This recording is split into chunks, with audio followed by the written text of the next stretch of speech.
Salam guru penggerak, salam guru-guru hebat di seluruh Nusantara. Kali ini saya akan menyajikan tugas koneksi antara materi dari modul 3.2. Tugas ini akan saya sajikan dalam bentuk tanya jawab, yang mana pertanyaan-pertanyaan penuntun diambil dari LMS. Hal-hal penting yang saya pelajari dari modul 3.2 antara lain: yang pertama, bahwa sesungguhnya sekolah itu merupakan sebuah ekosistem.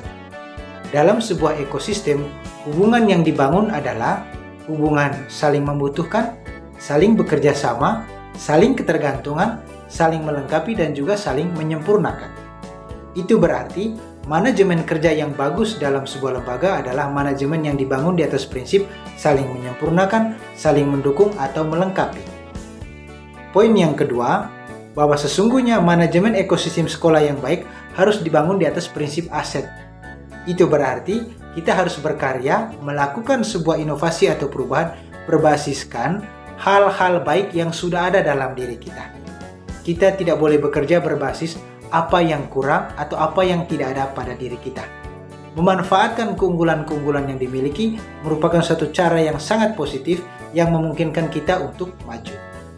Poin yang ketiga, bahwa sesungguhnya guru adalah agen perubahan. Itu berarti di atas pundak kita sebagai guru diberi suatu tanggung jawab untuk mampu membawa perubahan berbasis potensi yang ada dalam diri kita dan juga potensi yang ada dalam lingkungan kita. Yang keempat, sekolah sebagai sebuah ekosistem tentu memiliki banyak aset, banyak modal atau banyak potensi. Aset itu bisa saja berupa aset BOT dan ABOT, bisa saja berupa aset internal lembaga maupun eksternal, dan juga ada identifikasi atau kajian terhadap lebih kurang 7 aset yang seharusnya bisa diberdayakan untuk kemajuan sebuah lembaga pendidikan. Adapun modal atau aset itu antara lain modal atau aset manusia, modal finansial, modal fisik, lingkungan, agama dan budaya, serta juga unsur politik. Pertanyaannya adalah, sejauh mana kita sebagai pemimpin perubahan dan juga pengelola sumber daya mampu mengidentifikasi, mampu memanfaatkan, dan kemudian menggunakan aset atau potensi itu untuk kemajuan sekolah kita. Itu berarti dibutuhkan sebuah kemampuan untuk berpikir kritis, kemampuan untuk berefleksi, dan kemudian yang paling penting adalah memanfaatkan aset atau potensi ini baik yang ada di internal maupun eksternal untuk kemajuan sekolah. Dan poin yang terakhir yang tidak kalah penting adalah guru sebagai pemimpin pengelolaan sumber daya harus mampu memanfaatkan semua aset atau hal-hal positif yang ada dalam diri, dalam lembaga, dan juga di lingkungannya sebesar-besarnya untuk kemajuan kebutuhan peserta didik.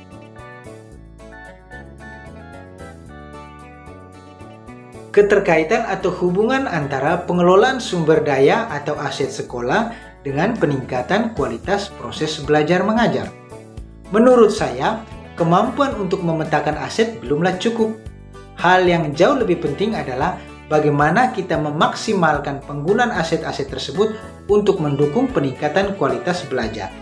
Seperti yang saya sampaikan pada bagian sebelumnya bahwa hal yang tidak kalah penting dan jauh lebih penting adalah bagaimana seorang guru sebagai pemimpin pengelolaan sumber daya mampu mengelola semua aset atau modal yang dimiliki sebesar-besarnya untuk peningkatan kebutuhan belajar peserta didik.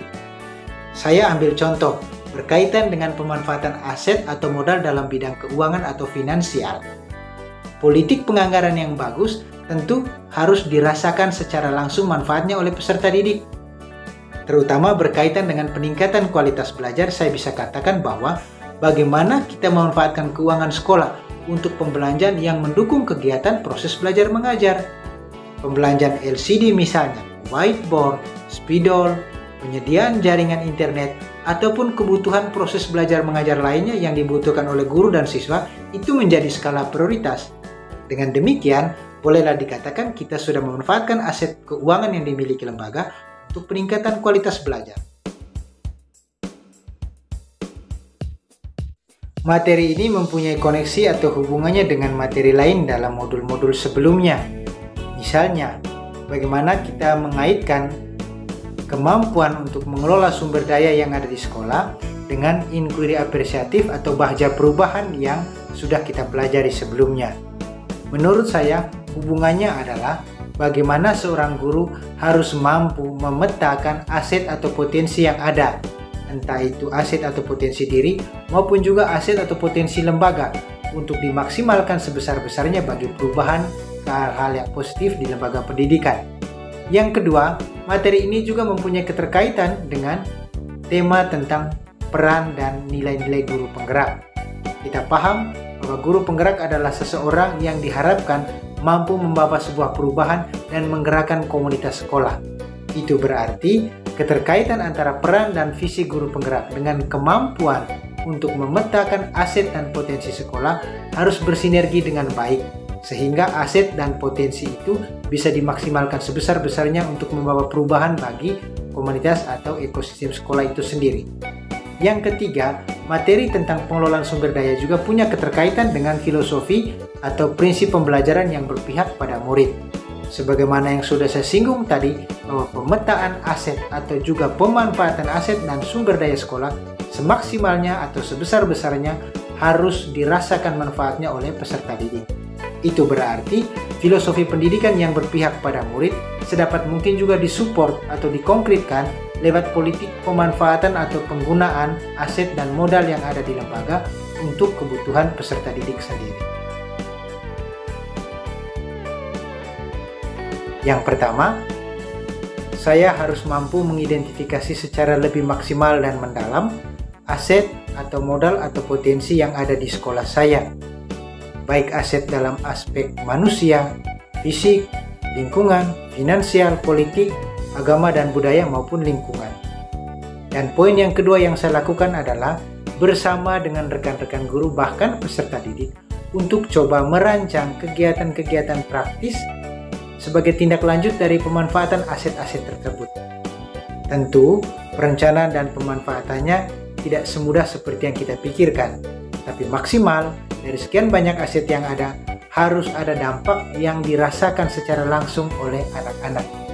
Akhir kata, saya ingin mengatakan bahwa materi tentang pemimpin dalam pengelolaan sumber daya telah memberikan sesuatu yang baru dan berguna bagi saya. Setidaknya, pemahaman saya tentang pemanfaatan aset atau modal yang ada di sekolah semakin diperdalam, dan juga yang tidak kalah pentingnya adalah niat saya semakin diteguhkan. Saya semakin dikuatkan untuk mampu mengidentifikasi potensi dan aset yang ada di sekolah dan kemudian merancang program-program strategis dengan melibatkan guru dan juga bahkan peserta didik. Sehingga dampak dari pemanfaatan aset itu tidak hanya dirasakan oleh guru dan lembaga tetapi terutama oleh peserta didik sendiri. Sekian dan terima kasih.